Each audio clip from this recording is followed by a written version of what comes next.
Y entonces vamos a ponerles otra pregunta. Uno de los siguientes hallazgos no es presentación en cetoacidosis diabética. ¿Mm? Acidosis metabólica, glucosa mayor de 400, bicarbonato menor de 15 o cuerpos cetónicos. Obviamente es la hiperpotasemia, pero, ojo, no es de presentación necesaria. No quiere decir que no se presente. ¿En qué pacientes que tienen cetoacidosis diabética puede haber hiperpotasemia?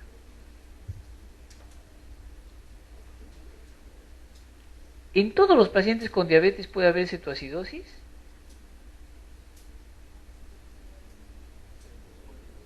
Los de tipo 2. ¿Todos los pacientes con complicaciones que tienen de la diabetes tipo 2 pueden hacer cetoacidosis? ¿Qué paciente tiene una complicación en la que hay hiperpotasemia? Diabético, obviamente. ¿Qué complicación? Crónica. Insuficiencia renal crónica reagudizada. ¿Ya? Insuficiencia renal. O sea, ¿ustedes creen que porque el paciente tiene insuficiencia renal no va a hacer cetoacidosis? Sí hacen cetoacidosis. Un paciente con enfermedad renal crónica puede hacer cetoacidosis diabética y en ese paciente ¿qué vamos a tener? Hiperpotasemia. ¿De acuerdo? O sea, la hiperpotasemia, si bien es cierto, no se presenta en los pacientes que tienen una cetoacidosis. A ver, ¿la cetoacidosis qué va a producir? Poliuria, diuresis osmótica. ¿Qué se pierde en una cetoacidosis? Sodio potasio, pues recuerden. Cuando el paciente orina más de 180 el dintel en el riñón y más de 250 venoso, el paciente pierde sodio potasio. ¿Qué es lo primero que tienen que hacer en la terapia de un paciente con cetoacidosis diabética? Lo primero,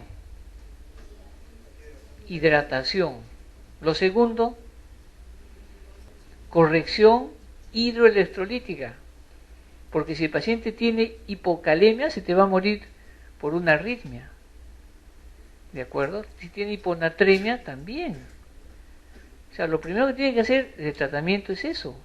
Su vía, hidratarlo, descartar antes de hidratarle que no tenga un problema cardiovascular. ¿Qué pasa si tiene insuficiencia cardíaca o shock cardiogénico? Tú le pones a chorro el cloruro, lo estás despidiendo más rápido. Edema agudo de pulmón y se te va el paciente. ¿De acuerdo? Y lo otro es corrección hidroelectrolítico. Se supone que ya has hecho el diagnóstico de cetoacidosis, ya sabes que la glucosa está alta. En tercer lugar, recién es el tratamiento de la hiperglicemia. Pero primero tienes que ver cuánto está el potasio. Si es hipercalemia, bien, ¿no? Cuando le pongas la insulina, va a bajar el potasio, porque se va a barrer con la insulina que le pongas. Pero si tiene hipocalemia, le pones la insulina, porque la insulina ¿por qué vía se pone? Endovenosa, bomba de infusión. Te va a barrer el potasio, que el paciente le da su arritmia. De lo que está conversando contigo, muerte súbita. Entonces hay que tener mucho cuidado en eso. A ver, varón de 45 años con diabetes tipo 1. La mayoría de diabéticos tipo 1 que llegan a los 45 años tienen ya problemas nefrópatas, son nefrópatas. Acude a la consulta por cefalea, sueño, náuseas, vómitos persistentes. Al examen físico, miren, está despierto, está pálido, está deshidratado, miren su presión. Un paciente deshidratado, ¿ustedes han visto con presión alta alguna vez? Un paciente que normalmente no tiene complicación renal, no se va a deshidratar, no va a tener hipertensión arterial, más bien la presión baja. Miren la frecuencia cardíaca, ¿está taquicárdico o no? ¿Y la frecuencia respiratoria es normal 28? No, tiene polipnia. Y miren las enfermedades inferiores, tiene fovea, la hemoglobina está en 10, su pH 7.24, el hematocrito 44, probablemente pues está en relación a la hemoglobina, el potasio en 2.9, el sodio en 139 y el bicarbonato bajo. Y miren la glucosa, 280. ¿Cuál es el diagnóstico? ¿Cuál es el diagnóstico? Estado hiperosmolar, cetoacidosis diabética, pielonefritis crónica, cetoacidosis de ayuno, insuficiencia renal aguda. ¿Por qué cetoacidosis diabética? ¿Qué criterios tiene? La glucosa mayor de 250, 1. La acidosis metabólica, perfecto. El pH bajo con un bicarbonato bajo. Muy bien, tiene 2. ¿Hay cuerpos cetónicos? No. Pero es diabético tipo 1. Y el diabético tipo 1 no tiene producción de insulina. ¿En quién se presenta más cetoacidosis? ¿En el tipo 1 o tipo 2? ¿En quién se presenta más cetoacidosis diabética? ¿En el paciente diabético tipo 1 o tipo 2? Tipo 1. Tipo 1. ¿Ya? La otra cosa es, nosotros en nuestro medio tenemos más pacientes con diabetes tipo 2. Por eso es que es más frecuente acá en nuestro medio ver la cetoacidosis en el diabético tipo 2. Mujer de 70 años que no tiene 70 años, miren la edad. Sin antecedentes, hace 15 días tiene poliuria polidipsia y 6 días antes inicia un compromiso del sensorio, trastorno del sensorio, náuseas, vómitos. Miren su presión. ¿Cuánto de presión tiene? ¿Está normal? No. La sistólica está bien baja. La frecuencia cardíaca, taquicardia, está febril y está soporosa. La mucosa oral seca, no hay signos de focalización. Miren la glucosa, 850. ¿Cuánto de urea? 90. ¿Normal la urea? Pero tiene 70 años, ¿ah? ¿Sodio? ¿Normal? No. ¿El bicarbonato está normal? Sí, ¿no? Está casi normal. ¿Cuál sería el cuadro más probable? Síndrome hiperosmolar no cetótico. Muy bien. Recuerden lo que les he dicho. Se presenta básicamente 3 criterios para estado hiperosmolar. El primero, la glucosa mayor de 600. El segundo criterio, ¿cuál era? La osmolaridad, ¿no es cierto? Y el tercero, el trastorno del sensorio. ¿Ya? 850, más de 600 con trastorno del sensorio y la osmolaridad, lo más probable es que la paciente tenga el síndrome hiperosmolar. Bueno, rápidamente para terminar esta parte, el estado hiperosmolar se presenta más en el adulto mayor. El diabético tipo 1 no tiene estado hiperosmolar, no le da tiempo. En la diabetes tipo 1 inclusive puede haber cetoacidosis con glucosa normal, por si acaso. Los diabéticos tipo 1 que tienen insuficiencia renal estadio 5, o sea ya con diálisis, pueden hacer cetoacidosis con glucosa normal. ¿Ya? No es que todos hacen, pero pueden hacer cetoacidosis con glucosa normal. Y no por una acidosis metabólica por la insuficiencia renal. ¿Ya? Es diferente en el tipo. Entonces, en los pacientes de mayor edad se presenta con más frecuencia el estado hiperosmolar con trastorno del sensorio por la deshidratación. Tienen deshidratación intracelular. Y hemos dicho, la deshidratación le lleva a la hipotensión severa. Miren, los pacientes pueden llegar con trastorno neurológico por la hiperglicemia. Nosotros hemos tenido un paciente en la emergencia. Llegó con 1500 de glucosa. Y lo máximo que he visto, 1800. Claro, describen hasta 2000 de glucosa. Yo he visto 1800.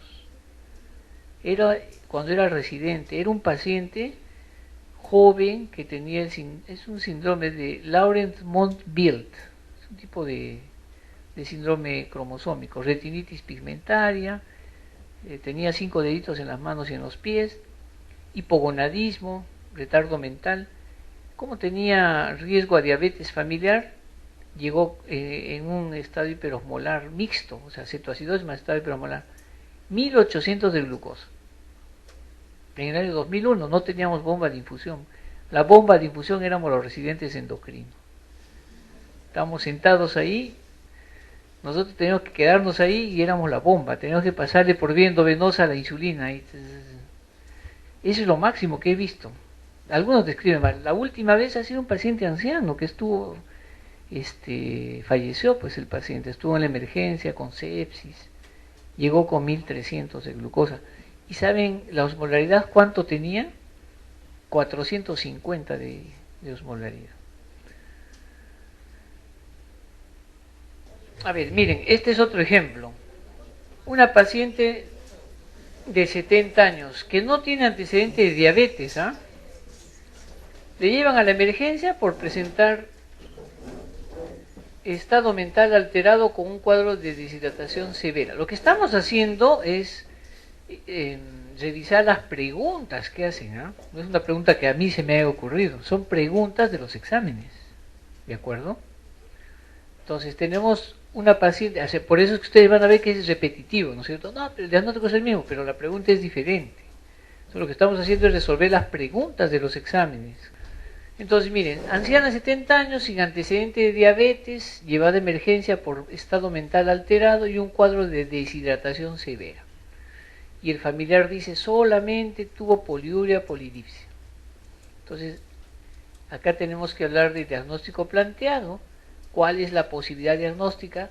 Teniendo que la poliuria le ha llevado a una deshidratación severa, que la paciente todavía podía tomar, ¿no es cierto?, líquidos, porque la polidipsia quiere decir que estaba tomando líquidos, podía hidratarse, pero llegó un momento en el que 6 días antes o días antes ya no pudo hidratarse porque estaba en su cama acostada y empezó a tener su estado mental alterado. Es como quien dice la historia natural, así fue como fue pasando.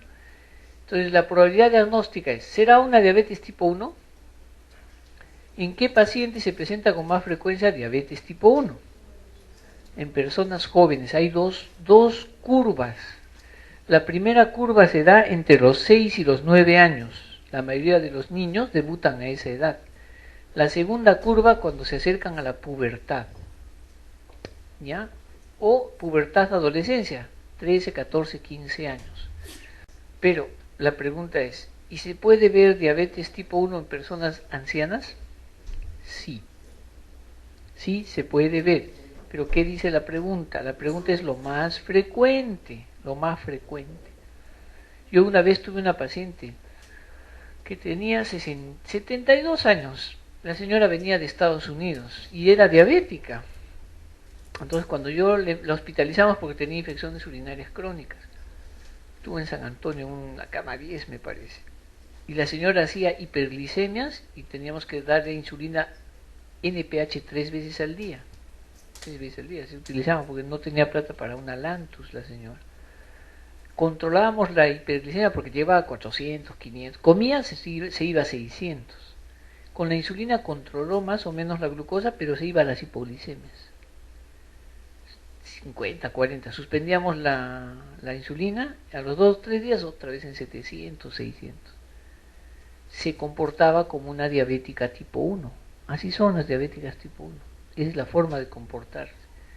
Porque el tratamiento de la diabetes tipo 1 es con bomba de infusión. ¿Qué insulina usan en la bomba de infusión? Las ultra rápidas. Lispro, Humalog. Esas son las que se ponen en la bomba de infusión. Entonces yo dudaba, pues señor, usted, qué raro, ¿por qué sube o baja la glucosa? Y me decía, yo soy diabética tipo 2. Yo vivo en Estados Unidos, me han hecho mis exámenes. No creo, señora, que le manden sus familiares. Y me mandaron los anticuerpos, péptido C anticuerpos positivos. Era diabética tipo 1, que había empezado tarde, pero la mayoría, por eso, o sea, en las preguntas no contesten por lo infrecuente. Tienen que pensar en lo más frecuente. ¿Será tipo 1? No. ¿Será tipo 2? Sí, ¿no es cierto? Pero la diabetes tipo 2 complicada, ¿sí o no? Claro, es una diabética tipo 2 probablemente con complicación aguda. ¿Cómo se dividen las complicaciones agudas? Cuando hay crisis hiperglicémica, cetoacidosis, estado hiperosmolar. Pero cuando no hay crisis hiperglicémica, puede haber hipoglicemia o no. Pero esta paciente no tiene antecedente de diabetes. Puede ser entonces un debut clínico. ¿Y qué pacientes debutan con estado hiperosmolar? Las mayores de 65 años, ¿no es cierto? ¿Qué más? Con deshidratación, con alteración del sensorio. Entonces estamos repitiendo lo mismo, pues es una paciente con coma hiperosmolar no cetótico. Pero es una pregunta que hicieron. A ver, miren, otro caso. Paciente de 70 años que ingresa a emergencia en coma. Miren la deshidratación severa, miren la presión arterial. La urea, la creatinina está normal o no. Miren la creatinina, ¿cuánto de creatinina tiene? 3 miligramos. Miren la glucosa. El sodio también elevado, el bicarbonato bajo y el pH relativamente bajo. En el examen de orina no hay cuerpos cetónicos.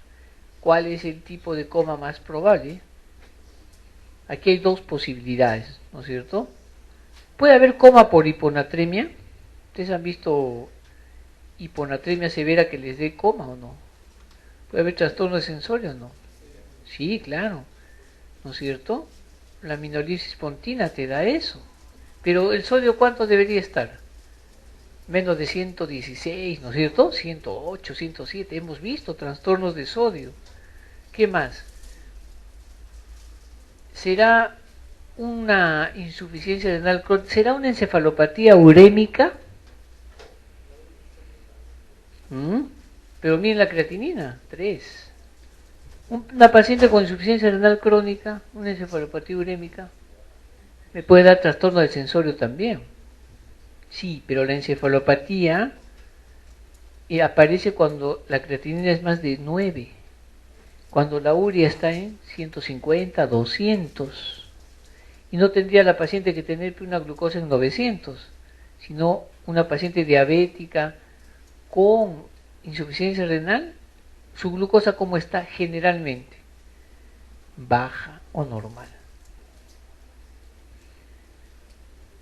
Entonces, esta es paciente que tiene estado hiperosmolar, solo que es otra forma clínica de presentación.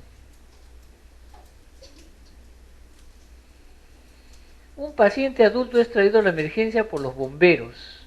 Miren, lo han encontrado inconsciente en la calle, o sea, nadie da referencias de antecedentes. Está pálido, sudoroso, con taquicardia y está con bradimia. Miren, 12 respiraciones por minuto. Le ponen el oxímetro y está saturando bien, pero las pupilas están centrales, fotorreactivas y lentas.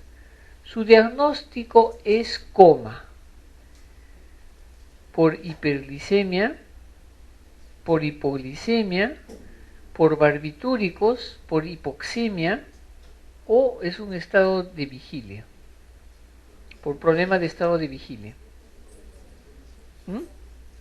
Hipoglicemia, claro, ¿no? La hipoglicemia.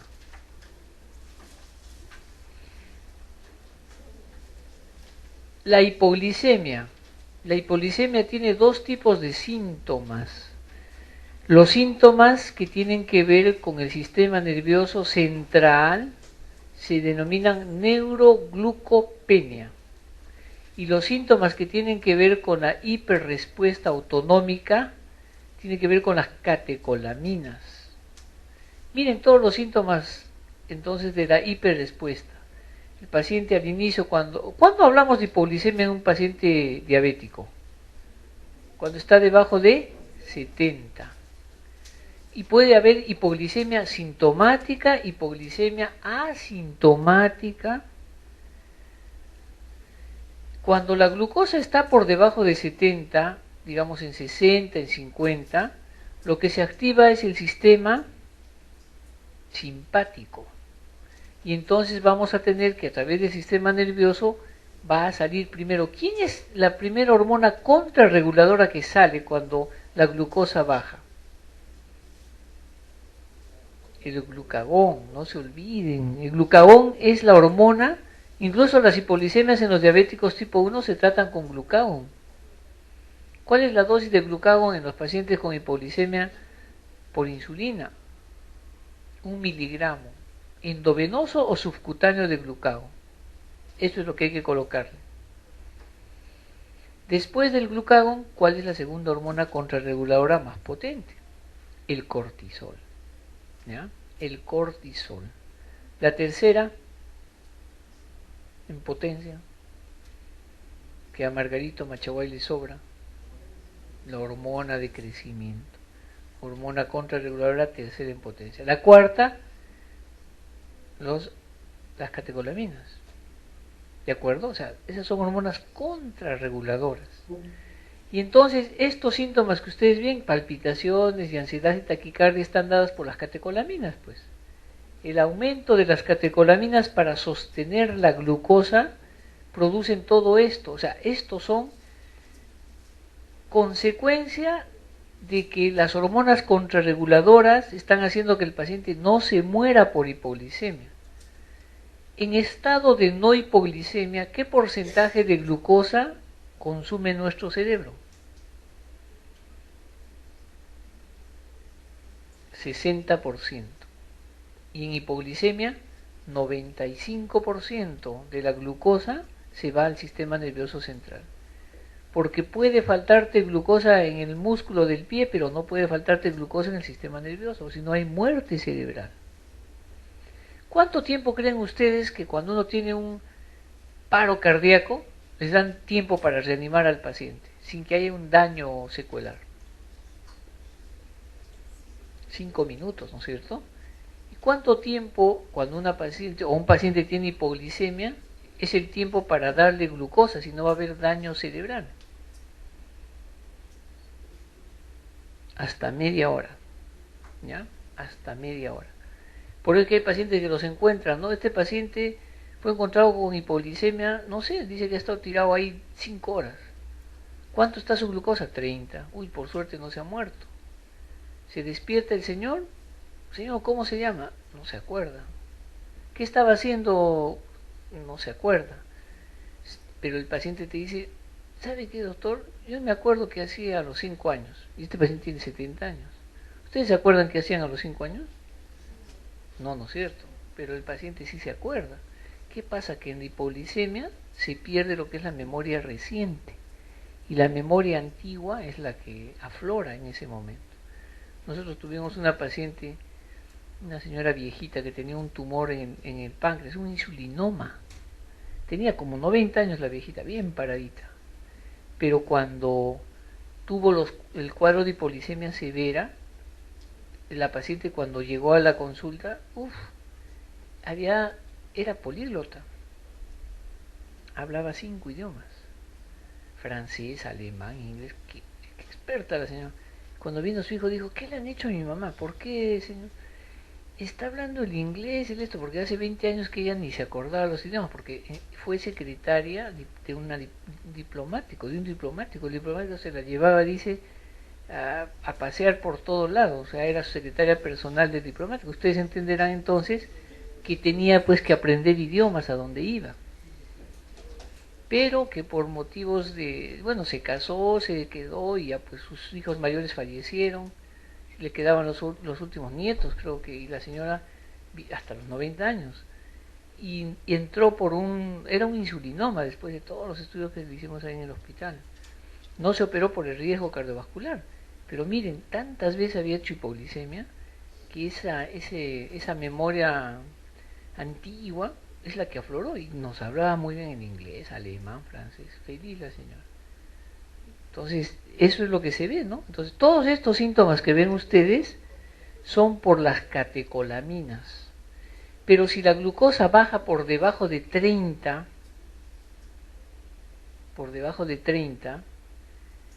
entonces el que sufre es el sistema nervioso central.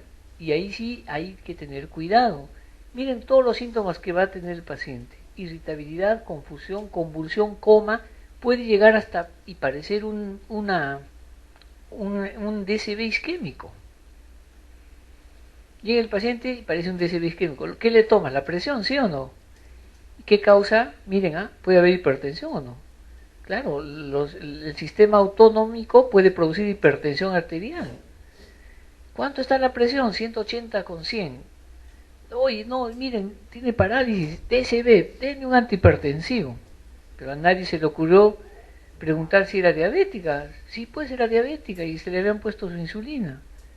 Y si le das el antihipertensivo, le va a bajar la presión, pero el tratamiento no es ese, el tratamiento, porque la hipertensión es una hipertensión secundaria al problema de la glucosa. Es como que le estuviera, desde el punto de vista orgánico, el cuerpo se está defendiendo. Para que el paciente no se muera, le está subiendo la presión. Son mecanismos compensatorios para que no se muera. Es más, cuando nosotros usamos insulina, ustedes seguro cuando entren a su internado y estén ahí, van a ver eso. Doctor, este paciente le hemos puesto insulina anoche, 10 unidades de NPH. ¿Cuánto estaba la glucosa a las 10? 105. Pero hoy día en la mañana amaneció con 400 de glucosa.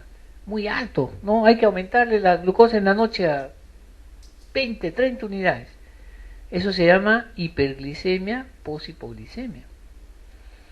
Pero ¿sabe qué? Por casualidad la enfermera a las 2 de la mañana, después de ponerle la insulina, le tomó la glucosa y está apuntado, mire. ¿Cuánto salió? 80. Pero en la mañana está en 400.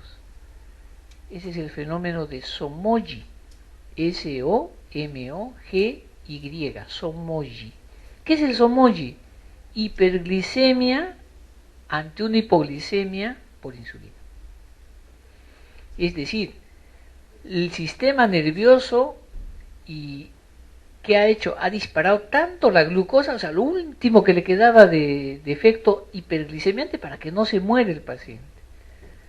¿Qué se hace en ese caso? Se observa nada más. Se le monitoriza la glucosa y el paciente empieza a tener glucosas normales. Va bajando de 400 a las 4 horas, 200. A las 6 horas, 100. En la noche, 80. O sea, hay que monitorizar nada más.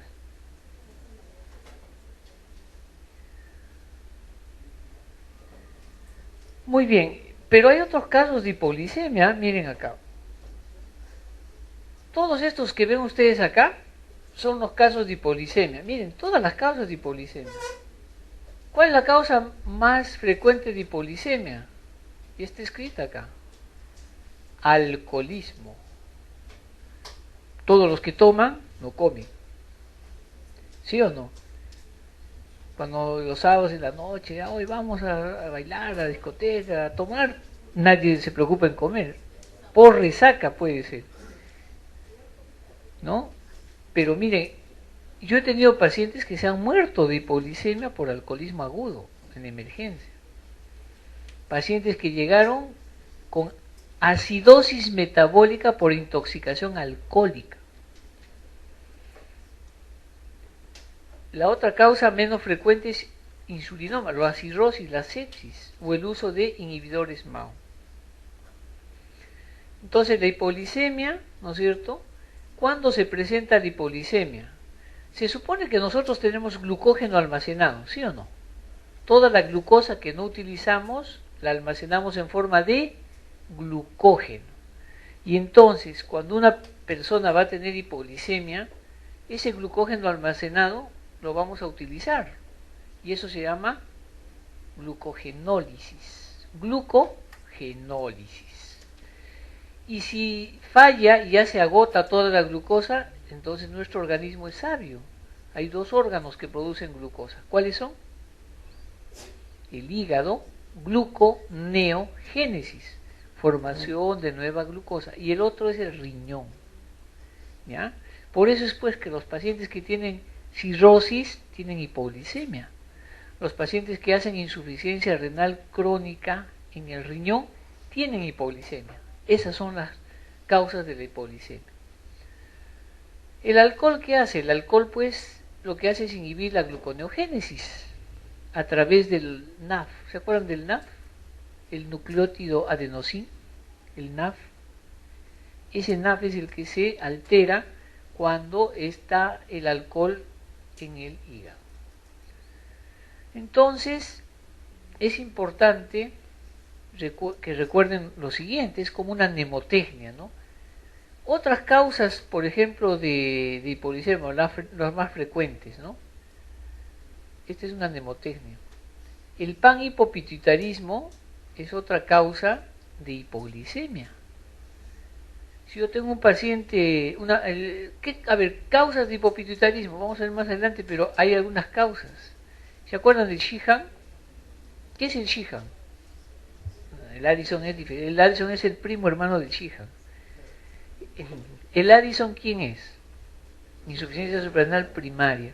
El Sheehan, insuficiencia suprarrenal secundaria. Pero no solo eso, sino asociado a otras alteraciones del hipófisis. Lo que pasa es que en el Sheehan es una mujer que ha gestado, que ha dado a luz y que ha sangrado. ¿Ya? Entonces, ¿qué ha pasado? Se ha necrosado pues la hipófisis. Es como un infarto en el corazón de miocardio, igual en la hipófisis. Y esta mujer nunca dio de lactar. Está su bebé y no tiene leche, no hay secreción. Porque las células de la hipófisis llegaron a ser el 80% de las células y que tenían prolactina para lactancia. Nunca más menstruó, pero tiene 22 años, pero nunca más menstruó, solo tuvo un hijo. Y después de ello pasaron años, 10, 15, 20 años, y la paciente llega a la emergencia. ¿Cómo llega la paciente?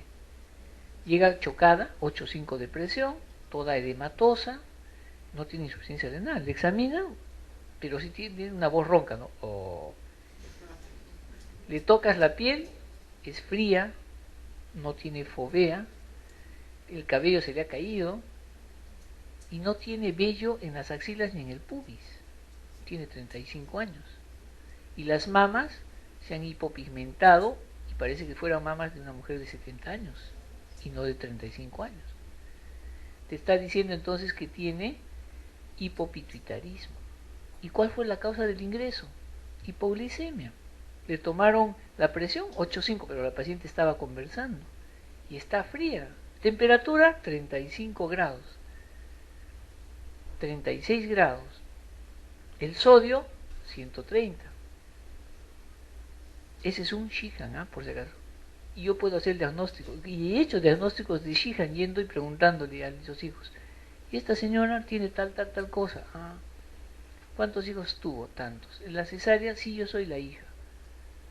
¿Y te dio de lactar? Mi mamá dice que no. ¿Le hicieron cesárea? Sí, porque sangró. Sheehan, diagnóstico. Después dosen si quieren todas las hormonas que quieran. Pero póngale urgente, corticoides, urgente. Número 1. Le van a salvar la vida. Ese es el Sheehan. Entonces en el panhipopituitarismo se presenta eso. ¿Y cuánto tiempo pasó del embarazo? 20 años, 15 años, 10 años. Eso no se presenta de la noche a la mañana. Insuficiencia hepática, ya hemos dicho, en el hígado se produce la gluconeogénesis. Si es una cirrosis por cualquier causa, va a darles hipoglicemia. La enfermedad de Addison, la glándula suprarrenal tiene, el 90% de la glándula tiene que destruirse. ¿Cuál es la principal causa de insuficiencia renal en el Perú? EBC. La segunda, estamos hablando de causas endógenas, porque la primera causa exógena, ¿cuál es? Supresión aguda de corticoides endógenos, exógenos. Están tomando corticoides años, de pronto ya no quieren tomar y pum, hacen crisis suprarrenal. Insulinoma, ya hemos explicado que es un tumor que produce insulina, y neoplasias extrapancreáticas. ¿Puede haber cánceres que produzcan hipoglicemia? Sí, linfomas, leucemias, ¿ya? También mesoteliomas, cualquier cáncer en realidad. Lo que pasa es que generalmente son los hematológicos, linfomas, leucemias, etcétera, etcétera. Muy bien, entonces, ¿cuál de las siguientes manifestaciones corresponde a un episodio de hipoglicemia aguda? ¿Cuál es vuestra respuesta? ¿Cuál de las siguientes manifestaciones corresponde a un episodio de hipoglicemia severa? Hipotensión arterial, bradicardia, sudoración seguida de fiebre, confusión que progresa al coma o rubicundez facial. Confusión que progresa al coma, obvio, estamos diciendo, el trastorno del sensorio. Muy bien, Vamos a hablar un poco sobre las preguntas que han hecho en relación a insulina. Primera conclusión. ¿A quién le van a poner ustedes insulina? ¿A qué tipo de pacientes diabéticos? Paciente que tiene comorbilidades en la cual es mejor controlar hiperglicemia porque si no el riesgo de muerte es mayor. El infartado, el que tiene cetoacidosis, el paciente que tiene una infección urinaria, una pancreatitis. Ok, entonces, mira lo que dice la pregunta. Las necesidades de insulina en un paciente diabético disminuyen con la cirugía, las infecciones, el estrés emocional, la obesidad o ejercicio. El ejercicio, ¿por qué? ¿Dónde entra la glucosa? ¿Qué mueven cuando hacen ejercicio? Por eso es que el tratamiento de la diabetes es dieta y ejercicio. Pero el paciente, ¿qué entiende? Que es ir a un gimnasio, ¿sí o no? Yo tengo pacientes que van de la clínica y son personas pues que ya no trabajan, no tienen sus empresas, o sea, por ellos no hay preocupación, tienen tiempo para ir al gimnasio y todo. Van y creen que hacer ejercicio es meterse con un entrenador que les saca pero el ancho, ya no quieren regresar. El ejercicio no es que vayas al gimnasio y te mates haciendo abdominales. El ejercicio no, o sea, ni siquiera el tratamiento debe ser ejercicio, sino actividad física. ¿Qué es la actividad física? Algo repetitivo que tienes que hacer todos los días. Ustedes son jóvenes, ¿hacen ejercicio diario? Algunos, pero no todos, ¿no es cierto? Tienen que acostumbrarse a esta edad a hacer ejercicio. Caminatas, trote por lo menos 15 minutos todos los días. No necesitan ir a un gimnasio. A los que lo hacen o son deportistas, bienvenidos. Pero acostumbren a su cuerpo. Sobre todo los que tienen familiares en primer grado o segundo grado diabéticos. Tienen que ir empezando, digamos, a hacer lo que nosotros llamamos medicina preventiva. ¿Cuándo yo le voy a poner insulina a un paciente? Cuando lo necesite. Ustedes han hablado de la insulinización, ¿no es cierto?, temprana, ¿sí o no? Siempre se habla de insulinización temprana. ¿Qué pasa si yo diagnostico a un paciente con diabetes y le pongo insulina? ¿Puedo normalizar su célula beta o no? Lo más importante es, si yo tengo un paciente con diabetes tipo 2, el diabético tipo 2 es diabético por dos causas. Primero, por resistencia a la insulina. Y en segundo lugar, por deficiencia de insulina. Entonces, si yo tengo resistencia a la insulina, no necesita más insulina, sino tengo que ver cómo vencer la resistencia a la insulina. El que tiene deficiencia de insulina sí necesita insulina para controlar su enfermedad. Entonces, miren, el ejercicio incrementa la captación de la glucosa, ¿no es cierto?, a nivel periférico del músculo, pero no solamente del músculo, sino también mejora. ¿Se acuerdan que hemos dicho que no entra muchas veces al tejido graso? También mejora el ejercicio el ingreso de la glucosa al tejido graso. Por consiguiente, no va a ir mucho ¿a dónde? Al hígado, pues, porque en el hígado, ¿qué se produce? Gluconeogénesis muchas veces. La cirugía y el trauma se comportan como un gran estrés. Infecciones, trauma, cirugía, un absceso en la muela. El paciente a veces le dan una noticia mala y se estresa. Todo eso que produce hiperglicemia, ¿ya? Y esa hiperglicemia es a nivel hepático igual, o sea, hay gluconeogénesis. Entonces, por eso es que ambas son falsas. La obesidad es un síndrome de resistencia a la insulina. Y además, la obesidad, ¿qué puede causar? Aumento de la producción ¿de qué? De insulina. Entonces, no vas a tratar, pues, un paciente obeso, ojo, que no tenga falta de secreción de insulina. Actualmente los tratamientos de los pacientes que recién comienzan su diabetes no es con insulina. Están saliendo productos. ¿Han escuchado hablar de las incretinas? Sitagliftina, vildagliftina. Esos son los tratamientos en diabéticos que recién comienzan su diabetes con obesidad, que tienen resistencia a la insulina, que mejoran ¿qué? La secreción de la insulina, disminuyen el glucagón, porque el glucagón también está aumentado en un paciente con diabetes. ¿Y el glucagón qué hace? Aumenta la producción de glucosa en el hígado. Esos son los tratamientos actuales. Muy bien. A ver, aquí bueno, ya le he puesto la respuesta. ¿Qué es la insulina Lispro? Ultra rápida. Las insulinas ultra rápidas, como la insulina Lispro, hay otra insulina actual en el mercado. ¿Cómo se llama? Glargina no es. Glulisina. Glulisina. Glulisina. O se llama también apidra. Apidra, como a piedra, pero aquí tiene la E, apidra. Y Lispro es el Humalog. Por si acaso tienen que saber. Y ahorita ha entrado una nueva insulina, ¿no? ¿Cómo se llama? La insulina que ha entrado. Aspart. ¿Ya? La insulina Aspart. Lo está trayendo el laboratorio Novo Nordisk. Esas son ultra rápidas. ¿A qué llamamos ultra rápidas? Es decir, a ver, para que ustedes más o menos sepan cómo es que dividimos a las insulinas. Estas insulinas que ven acá son parecidas a la insulina rápida o la insulina cristalina. ¿Recuerdan la insulina cristalina o la insulina rápida? Estas insulinas cristalinas o rápidas se van a dividir básicamente de acuerdo a el momento de acción, el pico y la duración. Entonces yo tengo ahorita que acá en el Perú, esta ultralenta no hay en el Perú, olvídense de esta de acá, no hay. Lo que tenemos son estas de acá. Ya tenemos Aspart, Glulisina y Lispro. Y la insulina cristalina o la rápida es esta de acá. Esta es la NPH y ahorita tenemos la Glargina, pero ha llegado otra que se llama Determir. Ya está en el mercado, ya la han presentado. Determir. ¿Ya? Esta Determir es una insulina parecida a la Glargina. Son de acción prolongada. Miren, se coloca una sola vez al día.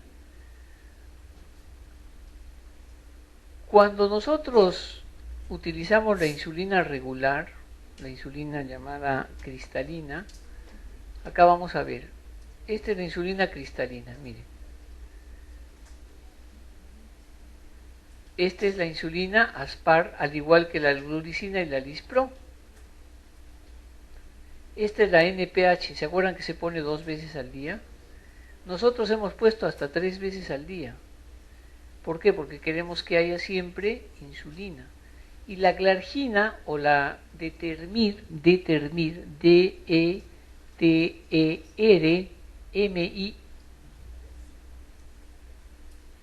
Determir, es igual que la Glargina. Tú pones la inyección y dura 24 horas. Actualmente en Europa, ¿cuál es el tratamiento?